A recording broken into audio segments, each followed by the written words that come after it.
Hello hi everyone, welcome to this video. This is Rajesh Sajwani और आज के वीडियो में मैं आपसे बात करने वाला हूँ डीएसए की। जी हाँ, डेटा स्ट्रक्चर एल्गोरिथम को लेकर जो कन्फ्यूज़न होता है नॉर्मली स्टूडेंट में कि वो कैसे डीएसए पढ़े जिससे उसको एक आईटी में जॉब मिले या उसका प्लेसमेंट हो। तो यहाँ पे बहुत सारे कन्फ्यूज़न रहते हैं। तो जैसे आप डीएसए पर ज़्यादा फोकस करें या प्रोग्रामिंग पर ज़्यादा फोकस करें, तो डीएसए अगर आपको पढ़ना है तो किस लेवल का पढ़ना है, वो कितना यूज़ होता है डेवलपमेंट के टाइम, और किस कंपनी के लिए किस लेवल का डीएसए आपसे पूछा जाएगा, और आपके एक्सपीरियंस के अकॉर्डिंग भी, अगर आप फ्रेशर हैं तो आपसे किस लेवल का डीएसए पूछेंगे, अगर आप एक्सपीरियंस्ड हैं तो आपसे किस लेवल का डीएसए पूछेंगे। तो ये सारे जो कन्फ्यूज़न है ये आपके इस वीडियो में क्लियर होने वाले हैं, दूर होने वाले हैं। चैनल को अगर अभी तक आपने सब्सक्राइब नहीं किया है तो जल्दी से चैनल को सब्सक्राइब कर दीजिए और प्लेलिस्ट को चेक कीजिए। आपको ऐसे ही इंफॉर्मेटिव वीडियोस इस चैनल पर मिलते रहेंगे। तो let's begin the video without any delay. तो सबसे पहले बात कर लेते हैं डीएसए की और प्रोग्रामिंग की कि आपको दोनों में से किस चीज़ पर फोकस करना चाहिए। तो सबसे पहले उसके लिए चेक करते हैं कि प्रोग्रामिंग होती क्या है। पहले आपको प्रोग्रामिंग समझना होगा। तो बेसिकली अगर मैं सिंपल टर्म्स में समझाऊं तो प्रोग्रामिंग क्या होती है, एक कम्युनिकेट करने का जरिया होता है टू कंप्यूटर। आपको कंप्यूटर से बात करनी है, जैसे हम बात कर रहे हैं। हम बात करने के लिए लैंग्वेज यूज़ करते हैं, Hindi, English, right, French, Japanese, Chinese, जितनी भी लैंग्वेजेस हैं वो आप कम्युनिकेट करने के लिए यूज़ करते हैं। सेम वैसे ही जो प्रोग्रामिंग होती है वो कंप्यूटर से बात करने के लिए होती है, उससे कम्युनिकेट करने के लिए होती है। तो जो प्रोग्रामर है वो प्रोग्रामिंग के थ्रू कंप्यूटर को बताता है कि उसे क्या टास्क करना है और वो टास्क कैसे करना है, पूरा उसको जो है कम्युनिकेट करता है थ्रू लैंग्वेजेस। तो वो लैंग्वेजेस कोई भी हो सकती है, सी शार्प है, जावा है, पाइथन है, सी ए, सी प्लस प्लस है, तो बहुत सारी लैंग्वेजेस हैं। तो ये सब क्या काम आती हैं, ये सब काम आती हैं आपके कंप्यूटर को कम्युनिकेट करने के लिए।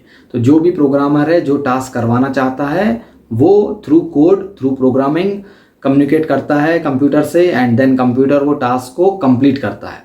तो ये सिंपल फंडा है प्रोग्रामिंग का, ये आपने समझ लिया।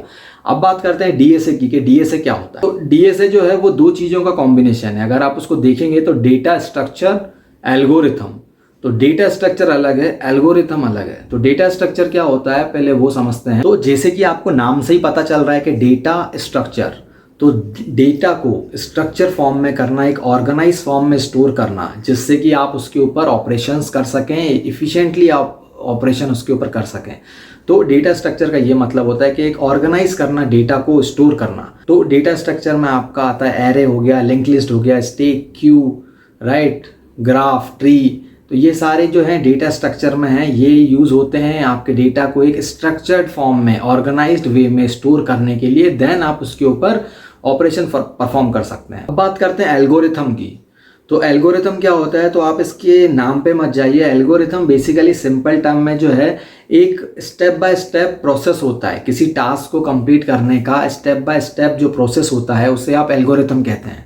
तो जैसे गाड़ी चलाने का एल्गोरिथम क्या है, तो आप जो है गाड़ी चलाने का जो भी स्टेप बाय स्टेप प्रोसेस है वो अगर आप लिख के दिखा देंगे या बता देंगे तो वो एल्गोरिथम हो गया। तो सेम एल्गोरिथम का मतलब यही होता है कि जो भी सर्टेन रूल फॉलो हो रहे हैं, स्टेप बाय स्टेप प्रोसेस है, प्रोसीजर है, उसको स्टेप बाय स्टेप बताना ही एल्गोरिथम है। तो अभी यहाँ तक आपने प्रोग्रामिंग भी समझ लिया है क्या होता है सिंपल टर्म में, और डीएसए भी समझ लिया है। अब बात करते हैं कि दोनों में से आपको फोकस किस पे करना चाहिए और वो आप कैसे पता करेंगे।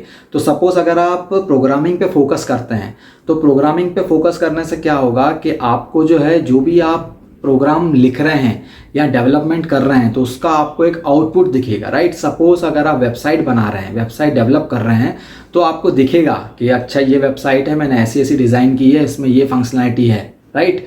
अगर आप मोबाइल ऐप्स बना रहे हैं तो आपको मोबाइल ऐप दिखेगी। आप गेम्स बना रहे हैं तो गेम्स दिखेंगे, मतलब वहाँ पे क्रिएटिविटी है।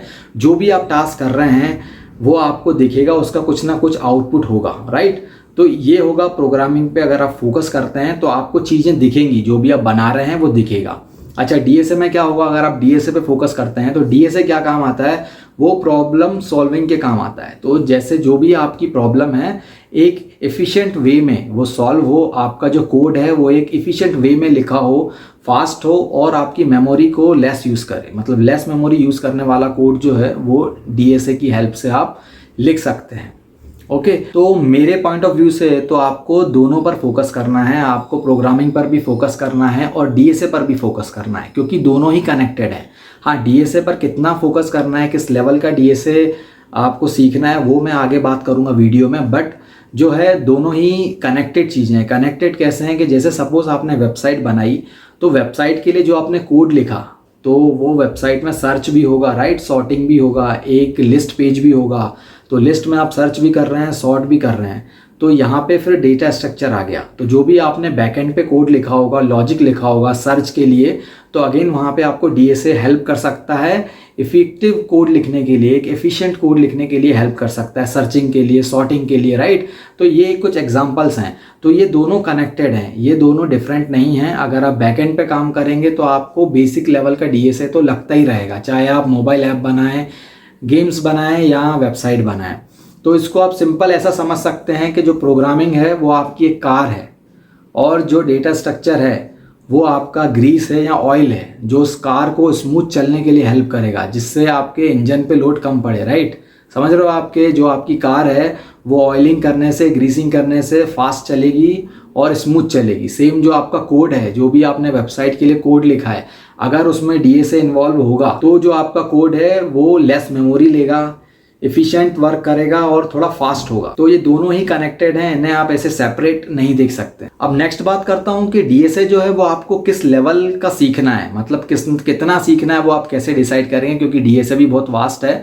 तो यहाँ पर जो है सिंपल है कि आपको देखना है कि आपकी टारगेट कंपनीज कौन सी हैं। अगर आपकी target companies service based company है, suppose TCS, Wipro, Infosys, IBM, HCL, right, LNT, Cognizant, CGI, तो ऐसी कंपनीज जितनी भी सर्विस बेस्ड कंपनियां हैं, अगर वो आपकी टारगेट हैं, वहाँ पे आपको जॉब चाहिए, तो आपको बेसिक लेवल का डीएसए जो है आना चाहिए। अगर आप फ्रेशर हैं, एक्सपीरियंस्ड हैं, तो उसके लिए डिफरेंट केस है। बट अगर आप फ्रेशर हैं तो बेसिक लेवल का डीएसए तो एटलीस्ट आना चाहिए कि एरे क्या होता है, लिंक लिस्ट क्या होती है, स्टैक क्यू, राइट, ये सब आपको पता होना चाहिए। क्योंकि आप अभी फ्रेशर हैं तो उनके पास कोई एक पैरामीटर नहीं है आपको जज करने का कि आपको आता है, आपको कौन सी टेक्नोलॉजी आती है, क्योंकि आप एक्सपर्ट तो नहीं हैं, अभी फ्रेशर हैं। तो वो जज कैसे करेंगे, तो उसके लिए जो है वो ऊप्स के कॉन्सेप्ट का जो है हेल्प लेते हैं और डीएसए का हेल्प लेते हैं।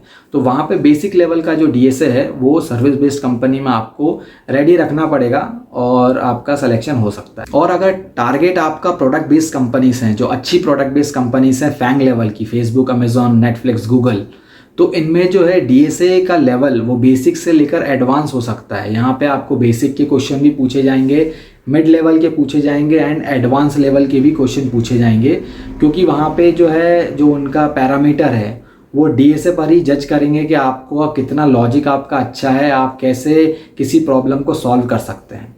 तो फ्रेशर के लिए तो आपको मैंने बता दिया। अगर आप एक्सपीरियंस्ड हैं तो अगर आप सर्विस बेस में जा रहे हैं तो भी वहाँ पे आपको बेसिक लेवल का डीएसए होगा।